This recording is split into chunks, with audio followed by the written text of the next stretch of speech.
ایک عابد کا بڑا مشہور واقعہ ہے۔ ایک عابد نے خدا کی زیارت کے لیے 40 دن کا چلہ کھینچا۔ چلے میں کیا کرتا؟ دن کو روزہ رکھتا اور رات کو قیام کرتا، نوافل پڑھتا۔ اعتکاف کی وجہ سے خدا کی مخلوق سے یکسر کٹا ہوا تھا۔ اس عابد کا سارا وقت آہوزاری اور راز و نیاز میں گزرتا۔ دن گزرتے گئے حتیٰ کہ 36ویں رات اس عابد نے ایک آواز سنی غیب سے۔ کیا آواز تھی؟ شام 6 بجے تانبے کے بازار میں فلاں تانبا ساز کی دکان پر جاؤ اور خدا کی زیارت کرو۔ کیونکہ مقصد بھی چلہ کاٹنے کا یہ تھا کہ خدا کی زیارت کروں۔ 36ویں رات آواز آئی، اس میں کیا بولا گیا؟ شام 6 بجے تانبے کے بازار میں فلاں تانبا ساز کی دکان پر جاؤ اور خدا کی زیارت کرو۔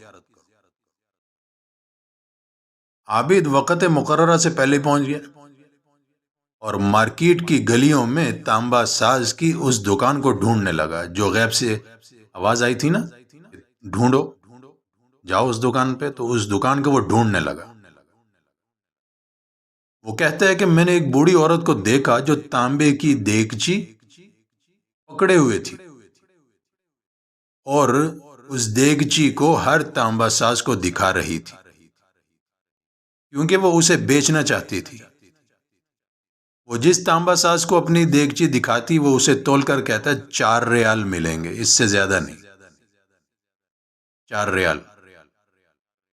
وہ بڑھیا کہتی 6 ریال میں بیچوں گی، اس سے کم نہیں۔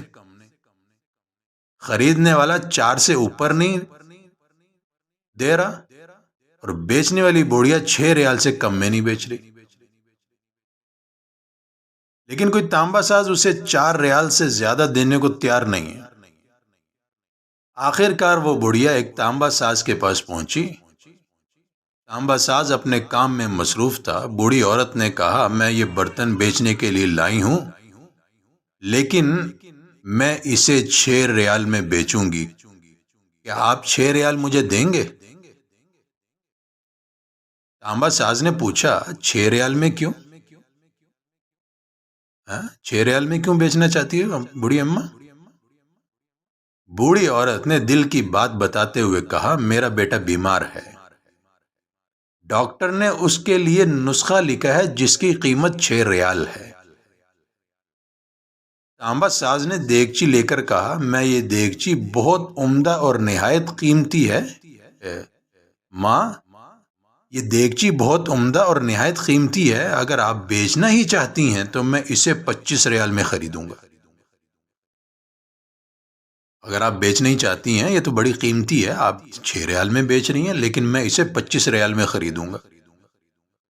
بوڑھی عورت نے کہا کیا تم میرا مذاق اڑا رہے ہو؟ 6 کہاں 25 کہاں، کیا تم میرا مذاق اڑا رہے ہو؟ تانبے والے نے کہا ہرگز نہیں ماں جی، میں واقعی 25 ریال دوں گا۔ یہ کہہ کر تانبا ساز نے اس برتن کو اس بوڑھی عورت سے لے لیا اور بوڑھی اماں کے ہاتھ میں 25 ریال رکھ دیے۔ بوڑھی عورت بہت حیران ہوئی، دعا دیتی ہوئی جلدی اپنے گھر کی طرف چل پڑی۔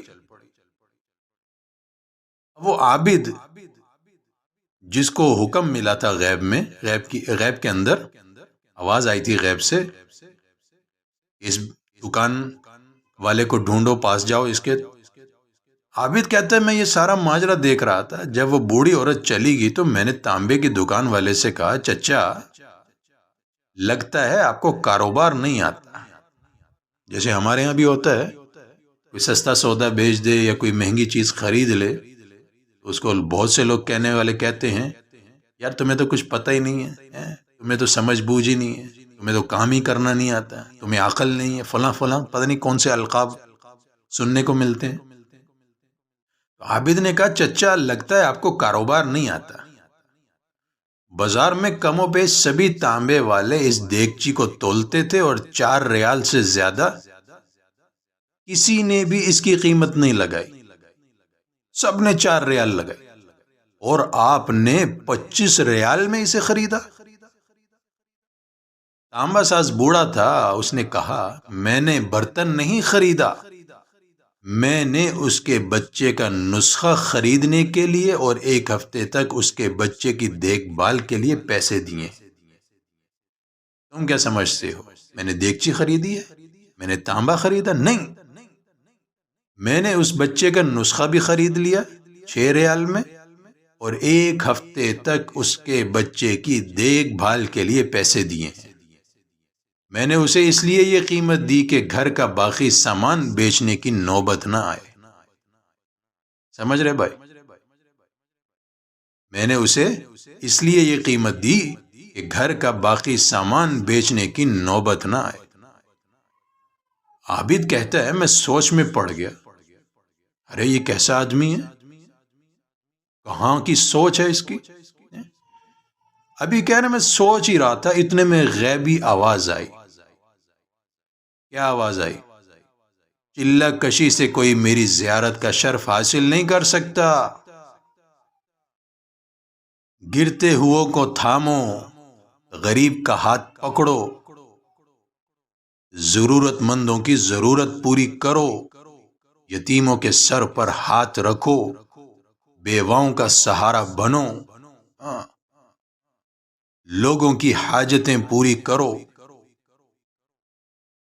کوئی کسی کے سامنے ہاتھ نہ پھیلا سکے، کوئی کسی سے سوال نہ کر سکے۔ غیب سے کیا آواز آئی؟ چلہ کشی سے کوئی میری زیارت کا شرف حاصل نہیں کر سکے، گرتے ہوئوں کو تھامو، غریب کا ہاتھ پکڑو، ہم خود تمہاری زیارت کو آئیں گے، ہم خود تمہاری زیارت کو آئیں گے۔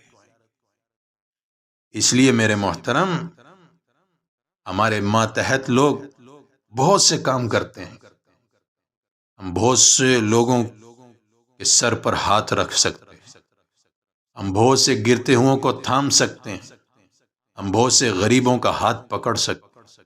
یہ روڈ پہ نکلو تو بوڑھے بزرگ حضرات محنت مزدوری کرنے پر مجبور ہیں، یا تو کسی کی اولاد نہیں ہے یا اولاد ہے تو ان کا سہارا نہیں بنی ہوئی، ہم ان کا سہارا بنے۔ اتنی بیوائیں ہیں جن کو گھر چلانے کے لیے ہاتھ پھیلانا پڑتا ہے، ہم ایسے ان کا سہارا بن جائیں کہ ان کو ہاتھ پھیلانے کی ضرورت ہی پیش نہ آئے۔ کتنے سفید پوش ہیں جو مجبور ہو کر سوال کرنے پر مجبور ہو جاتے ہیں، ہم ان کی ضرورت کو پورا کریں تاکہ ان کو سوال کرنے کی نوبت نہ آئے۔ ہم اپنے ماتحت ملازمین کی ضرورتوں کو پورا کریں، ہم ان کی جو تنخواہیں ہیں ان کی محنت اور ان کی تعلیم کے حساب سے دیں، ان کے تجربے کے حساب سے دیں، تاکہ وہ ہمیں اچھے الفاظ میں یاد کریں، ہماری برائی نہ کریں۔ عبادات کرنے سے اللہ نہیں ملتے، صوفی بننے سے، حاجی بننے سے، تہجد گزار بننے سے اللہ نہیں ملتے۔ صرف اللہ تو اپنے بندے کی خدمت کرنے سے مل جاتے ہیں۔ اس لیے خالق کی مخلوق، اس کی مدد، اس کی ضروریات کا پورا کرنا، اس کا سہارا بننا، یہ ہے اصل چیز۔ اللہ ہمیں گرتے ہوئوں کو تھامنے کی، غریب کا ہاتھ پکڑنے کی، بے سہارا لوگوں کا سہارا بننے کی، ضرورت مند لوگوں کی ضرورت پوری کرنے کی، یتیموں کے سر پر ہاتھ رکھنے کی توفیق عطا فرمائے۔ اس پیغام کو خود بھی سنیں، عمل کریں، دوسروں تک پہنچائیں۔